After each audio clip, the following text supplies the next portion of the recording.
Donc, est-ce que vous pouvez me dire votre numéro d'équipe? M8. M8. Parfait. Je vais vous lire un petit texte. Après, les juges vont se présenter, puis vous allez pouvoir commencer. Donc, vous avez 15 minutes pour la présentation. Je vous montrerai le terrain à l'aide de cartons O7, 4, 2, ainsi qu'aux 30 secondes restantes. Je ferai le décompte des 10 dernières secondes sur mes doigts et j'afficherai un carton indiquant la fin de votre présentation. Une période de questions d'une durée de 5 minutes chronométrée suivra. Après les 5 minutes, j'annoncerai la fin de celle-ci. Si vous êtes en train de répondre à une question, veuillez brièvement conclure. Vous ne devez en aucun temps dévoiler la provenance de votre cégep sous peine de disqualification immédiate. Veuillez s'il vous plaît rester dans la zone de captation vidéo délimitée par les marques au sol. À tous les observateurs, le silence vous sera demandé tout au long de la présentation et de la période de questions. Si vous désirez applaudir, vous devrez attendre la fin de la période de questions. Vous ne devez en aucun temps dévoiler la provenance de l'équipe qui présente. Aucune entrée ni sortie de la salle n'est permise durant la présentation ou la période de questions. Veuillez éteindre la sonnerie de vos téléphones. J'inviterai maintenant les juges à se présenter et vous pourrez par la suite débuter votre présentation. Caroline Lénard, conseillère ressources chez Capital Canada. William Mondel, professeur de marketing à UQTR. Hélène Bourdon, coordonnatrice marketing et graphiste chez Capital Canada. Isabelle Tremblay, vice-présidente ressources humaines de chez Capital Canada.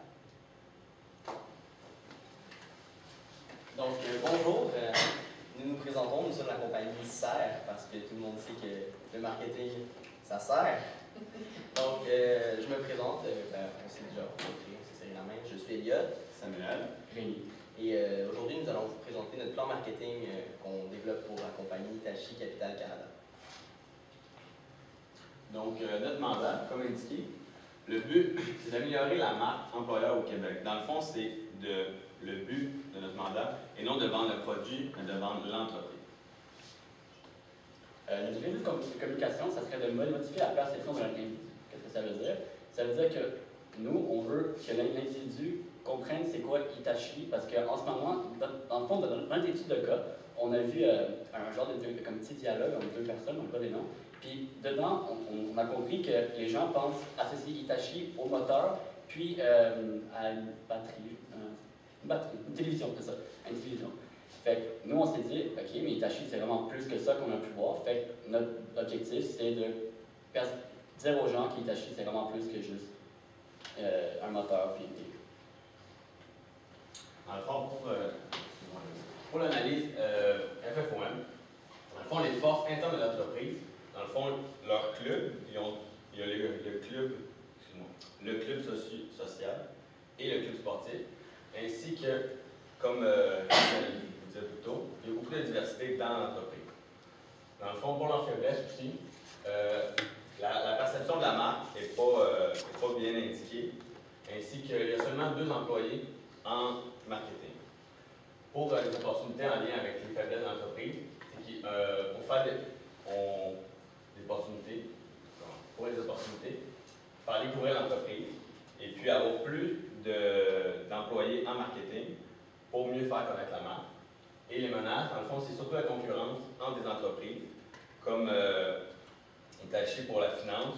Il y a beaucoup, comme exemple, Desjardins qui sont en compétition.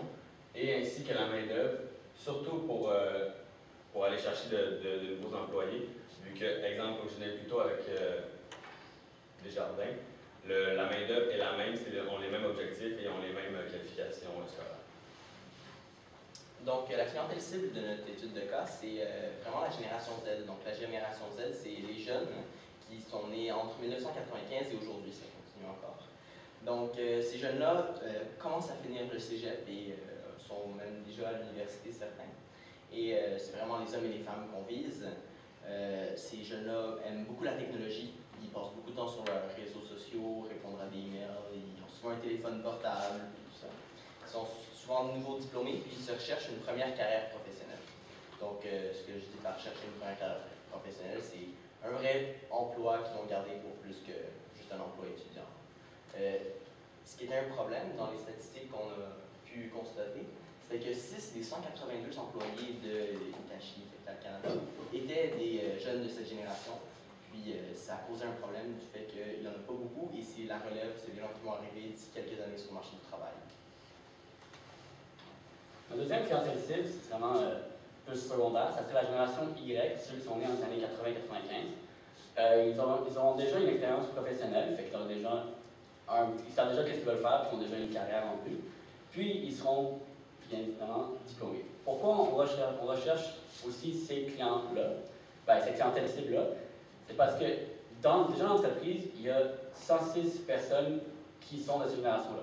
Nous, on s'est dit, si on va chercher d'autres mondes de cette génération-là, on pourra faire comme une genre de petite famille, je ne sais pas si vous comprenez, genre eux, ils vont être contents de travailler avec tout le monde du même âge, ça va faire plus d'amis, puis aussi, ça pourra faire un genre de bouche à oreille, que s'ils sont nouveaux, ils pourront parler de la compagnie, c'est quoi la compagnie en tant que telle, puis la marque de la compagnie, c'est quoi qu'elle dégage. C'est pour ça aussi que notre stratégie de communication s'appelle BOA, pour BAO, pour bouche à oreille. Donc, comme Rémi l'a dit, notre stratégie c'est BAO, donc pour bouche à oreille. Puis, dans le fond, notre première stratégie, ce serait de faire une vidéo corporative. Dans cette vidéo corporative, en fait, on ferait affaire avec une compagnie qui viendrait filmer pour ne pas avoir acheté du matériel, puis payer quelqu'un dans notre propre entreprise pour tout faire le montage, tout ça. Mais avec une compagnie professionnelle, on pourrait leur dire qu'on veut faire de l'emphase sur notre club social et sportif pour que les gens puissent s'associer avec Hitachi et dire j'aimerais bien travailler là, dire que c'est un bon employeur, puis vraiment se sentir comme mis en valeur. Parce que souvent les gens de ces temps, ils cherchent aussi un employeur, ils ne cherchent pas juste un travail, ils cherchent une belle ambiance, ils cherchent tout ça. Donc, puis cette vidéo-là pourrait aussi montrer la diversité de la compagnie parce que souvent les gens vont associer Hitachi avec les télévisions ou les travaux. Donc, nous, on voulait montrer un peu le fait que c'était beaucoup plus vaste, puis c'était un gros groupe de plusieurs entreprises. Où on mettrait cette vidéo-là? On a vu que Hitachi avait un Facebook qui était marqué dans notre étude de cas.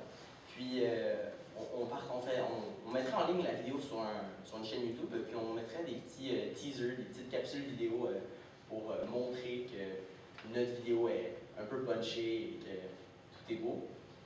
Et on pourrait mettre des liens sur notre LinkedIn et sur le Facebook pour envoyer les gens sur notre chaîne YouTube, puis on pourrait voir s'il y a beaucoup de gens qui prennent le temps d'aller voir la vidéo. Notre deuxième stratégie, ça serait, vu que Hitachi ont déjà un kiosque qui vient d'être mis en marche en fin septembre et octobre, nous, on prendrait avantage de ce kiosque-là pour mettre un employé qui est quand même un nouveau employé, fait qu'il est là depuis 1 à 3 ans qu'il travaille chez Hitachi. On le mettrait là pour qu'il parle de ses expériences personnelles dans l'entreprise. Fait que si, mettons, lui, il fait partie de l'équipe de hockey, il pourra parler de ses expériences de ça, comment il est traité, dans un sens, en entreprise, comment il se ressent, s'il aime ça, c'est sûr qu'il aime ça, donc il va être là pour ça, pour dégager vraiment l'ambiance de Hitachi. Pour ensuite faire l'effet bouche à oreille, les gens vont en parler. Puis, s'ils sont capables d'avoir un poste, envoyer leur CV pour ensuite parler de leur entreprise s'ils travaillent là, puis augmenter le bouche à oreille. Deuxièmement, au kiosque, on ferait un tirage. Le tirage en tant que tel, ce serait qui gagnerait une consultation gratuite financière, dans le fond. Fait que si, mettons, un jeune veut partir de l'entreprise, il pourra aller voir une consultation gratuite. On en ferait tirer 20. Comment le tirage marcherait? Les gens qui viennent au kiosque mettraient leur email sur un petit papier, le mettraient dans la boîte. Nous, dans la semaine qui suit, on en pige 20 là-dedans, on leur envoie un email. Ils viendront soit au centre d'Hitachi ou à la place chercher leur coupon, ou ils appelleront, puis ils pourront donner leur petit code qu'on leur donneront, puis l'entrevue sera séduite comme ça. Dans le fond, le budget relié aux stratégies que mes coéquipiers nous ont montré. Dans le fond, pour le kiosque, on a décidé de mettre 3 500 $. Puis, dans le fond, il va y avoir 1 500 $ en salaire de l'employé, comme Rémi vous l'a expliqué, qui va être au kiosque, ainsi que 1 000 $ pour les tirages. Dans le fond, c'est surtout pour l'employé qui va être dans l'entreprise, qui va recevoir les 20 personnes qui vont avoir gagné le concours qui va avec la pige, ainsi que le kiosque. Le kiosque en lui-même, qu'est-ce qui est tout le montage, démontage, le transport pour aller au salon. De plus, les vidéos, comme il vous a dit, on a décidé de mettre 3 000 $, ce qu'on va faire affaire avec une compagnie professionnelle, pour que la vidéo soit beau, attirant et bien sûr professionnel. Puis, dans le fond, le retour qu'on veut avec nos stratégies marketing ainsi que le budget, c'est de réussir à aller chercher le 1/5, donc 20% de la population de notre clientèle cible, qui est la génération Y et Z. Donc, ce qui est de l'échéancier marketing, dans le fond, j'ai divisé une année complète en 12 mois et je vous ai montré un peu où on allait montrer notre vidéo et où on allait participer à des salons. Donc, pour la vidéo, dans le fond, dans l'étude de cas, on a vu que l'exercice financier se terminait en mars, donc le 31 mars. Puis, sortir une vidéo avant ça, tout ça, on trouvait que c'était un peu compliqué. Donc, on s'est dit qu'en avril, ce serait une super idée. Donc, mettre la vidéo en avril, puis l'étirer sur un mois ou même 3 mois, ce serait une bonne idée pour Hitachi. Sinon, le kiosque ici, le kiosque, on ne voulait pas faire de kiosque l'hiver, parce que l'hiver, les gens ont souvent des gros manteaux, ne veulent pas vraiment sortir, tout ça. Donc, on a décidé qu'on commençait à faire des kiosques vraiment au début de l'été. Puis, pendant l'été, en juin, juillet, il y a souvent des gens qui sont en vacances, donc des gens qui partent 1 semaine, 2 semaines, 3 semaines. Puis, on s'est dit que c'était pas une bonne idée de faire des kiosques pendant cette période-là. Puis, on reprenait les kiosques en août, septembre et octobre pour un peu finir bien l'année. Alors, en conclusion, merci d'avoir fait confiance à notre entreprise SER. J'espère que notre entreprise a bien répondu au mandat que vous nous avez donné, puis qu'avec notre stratégie BAO, on a pu vous aider à améliorer votre image d'entreprise. Maintenant, on va ouvrir des questions. On est prêt à vous répondre. Moi, j'aimerais ça peut-être que vous élaboriez un petit peu sur la stratégie kiosque, parce que je ne suis pas certaine d'avoir compris exactement à quoi ça consistait. Je vois kiosque au salon, mais on parle de quel salon, quel concept ça aurait, comment ça serait, les tirages que vous faites, ça consiste en quoi, comment ça se passe?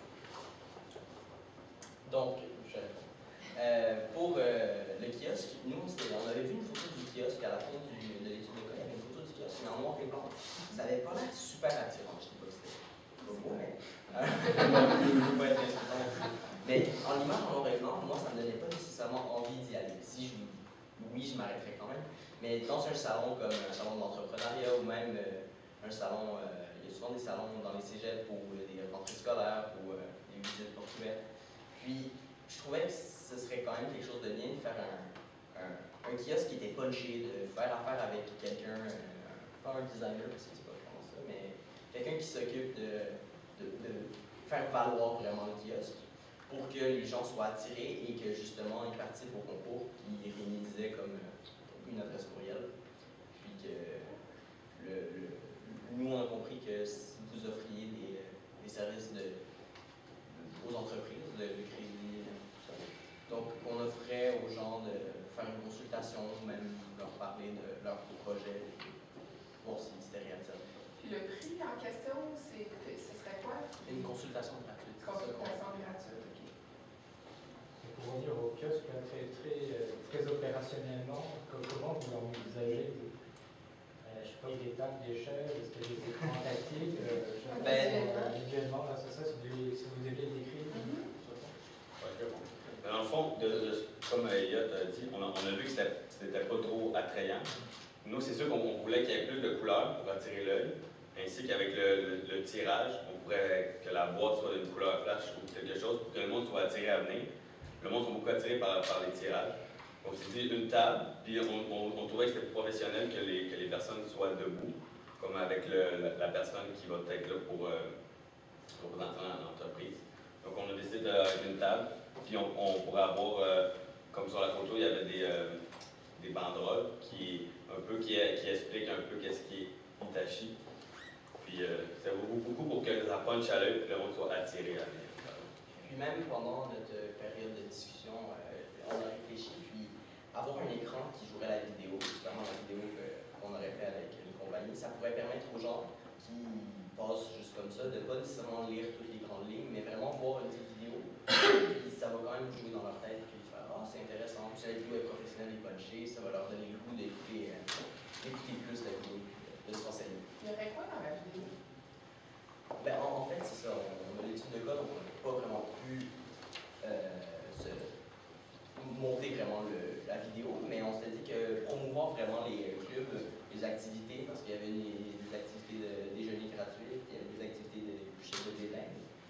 Puis les clubs sportifs, moi je trouvais que c'était quelque chose qui m'attirait en tant que jeune. Puis je trouve que c'était quand même assez bien de le faire promouvoir parce qu'il y a beaucoup d'employeurs qui ne prennent pas en considération nécessairement le bien de leurs employés. Puis je trouve que ça montre une certaine attention à ces employés. Vous avez misé beaucoup sur une relève très très jeune avec les Z et les Y. Mais qu'est-ce qu'on fait pour aller chercher des gens qui sont un petit peu plus expérimentés parce qu'on a des postes de plus haut niveau? Donc on ne va pas nécessairement chercher des gens qui sont de l'école. On fait quoi pour aller attirer ces gens-là? Ben nous, on avait surtout visé les plus jeunes, comme vous avez dit, parce que dans la compagnie, comme vu qu'il y en avait 6 sur 182, on s'est dit que c'était la population à venir, puis c'était eux à aller chercher. Mais comme vous dites, si vous avez des postes qui demandent plus d'expérience, c'est là que le vidéo corporatif va entrer, que ça peut être, peu importe la population ou l'âge de la personne, il va pouvoir regarder la vidéo. On parle beaucoup d'améliorer la marque employeur, tout ça. Au niveau, là, on a eu encore le bouche à oreille, mais est-ce que vous auriez d'autres méthodes pour que la notoriété de la marque se fasse savoir? Parce que comme on dit dans le type de cas, la problématique, c'est qu'on est associé beaucoup à la lourde. Fait que vous montrez, genre, que dans le fond, c'est un service financier, est-ce que vous auriez comme des solutions en dehors du bouche à oreille pour pouvoir comme augmenter la marque? Ben, c'était un peu ça l'idée du vidéo aussi, de montrer un peu la diversité de l'entreprise. Puis le kiosque en tant que tel, ça serait vraiment plus pour le côté finance, pour qu'on t'associe de... La période de questions est terminée, tu peux conclure brièvement. OK, ben pour tout ce qui est moteur, c'est vraiment plus se mettre sur le côté finance pour que les gens comprennent qu'Hitachi, c'est pas juste des moteurs, c'est vraiment plus. Aussi la finance, puis dans la vidéo, il y aurait, mais c'est sûr qu'un machine pour le cancer, des sélectionnés de section de. On ne peut pas vraiment, mais pour ça, c'est ça. L'organigramme est très développé. Volontairement, on a laissé complet pour montrer toutes les sphères d'activité de référence Hitachi. Effectivement. Effectivement, ici, la toute petite branche en fait, Capital Crédit Bail, c'est là-dessus que on peut vendre. Merci. Merci. Merci à vous. Merci. Oui, de quelle région? Ben, c'est bien, moi j'étais en France tous les jours. Ah oui? Merci à toi. Merci, bonne journée. Mémoire. C'est une maison sandwich chez Super bon. J'ai passé un bout